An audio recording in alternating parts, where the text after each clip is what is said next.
ప్రభుత్వాలు కుమ్మక్కయ్యి రవాణా శాఖని నిర్వీర్యం చేస్తూ ఉన్నారు. ఫిట్నెస్ పేరుతో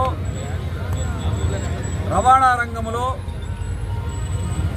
బడా కంపెనీలకి కట్టబెట్టడానికి కుట్ర చేశారు. ఇప్పటి వరకు లేనటువంటి అదనపు భారం 1000 కోట్ల రూపాయలు వాహనదారుల మీద వేయబోతా ఉన్నారు. ఇప్పటికే బ్రేక్ పేరుతో ఉన్నటువంటి ఫిట్నెస్ సర్టిఫికెట్లు ద్విచక్ర వాహనాలకి అవసరమే లేదు. కానీ సుమారుగా రాష్ట్రంలో ఉన్న 1,46,00,000 వాహనాల మీద ప్రతి సంవత్సరం ఫిట్నెస్ పేరుతో ప్రైవేట్ కంపెనీల ద్వారా దందా చేయడానికి రాష్ట్ర ప్రభుత్వం టెండర్లు పిలిచింది.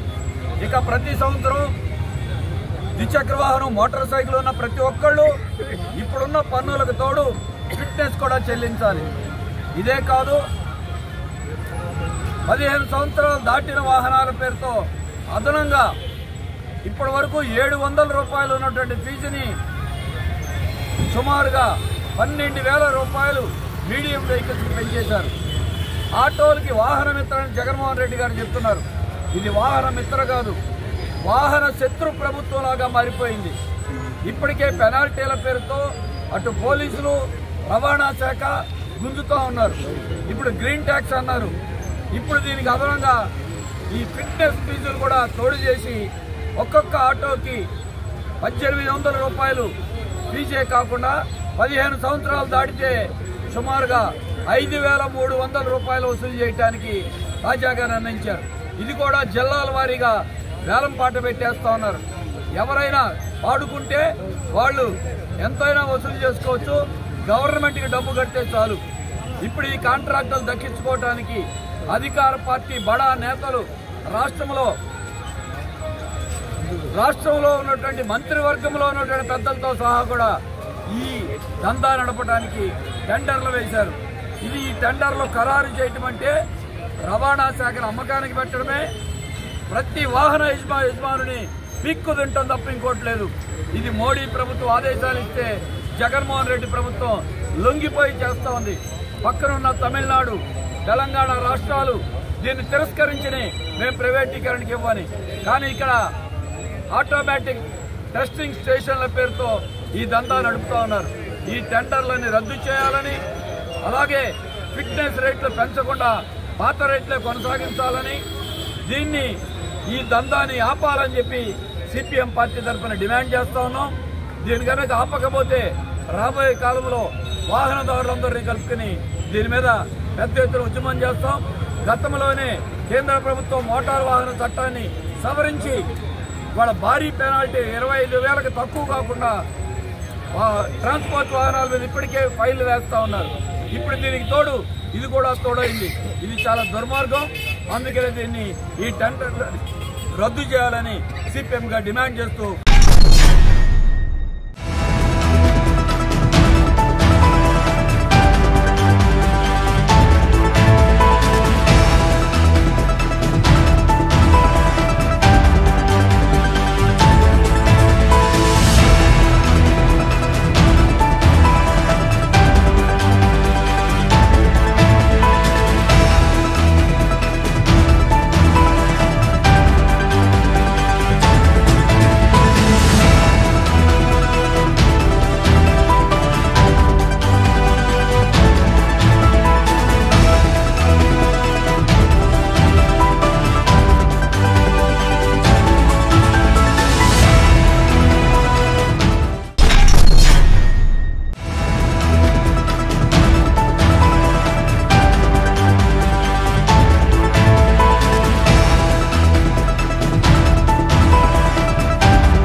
I didn't die because of cervical cancer.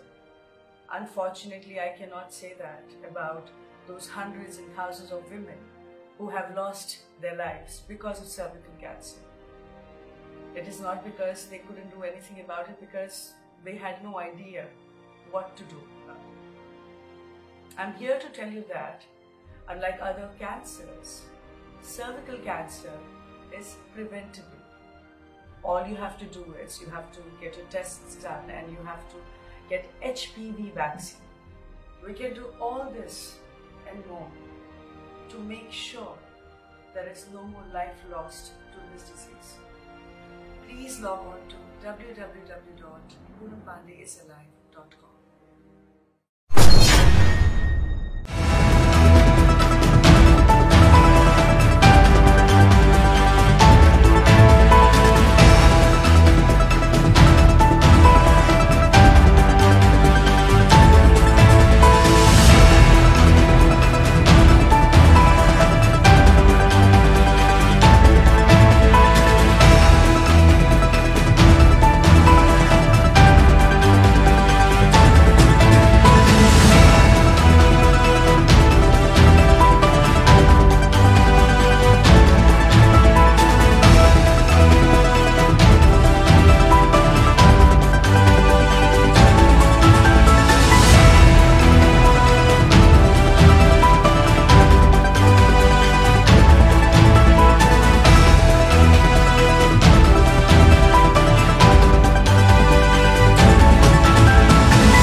నిరంతర తాజా వార్తల కోసం మా D1 ఛానల్ని సబ్స్క్రైబ్ చేసుకోండి. Please like, share.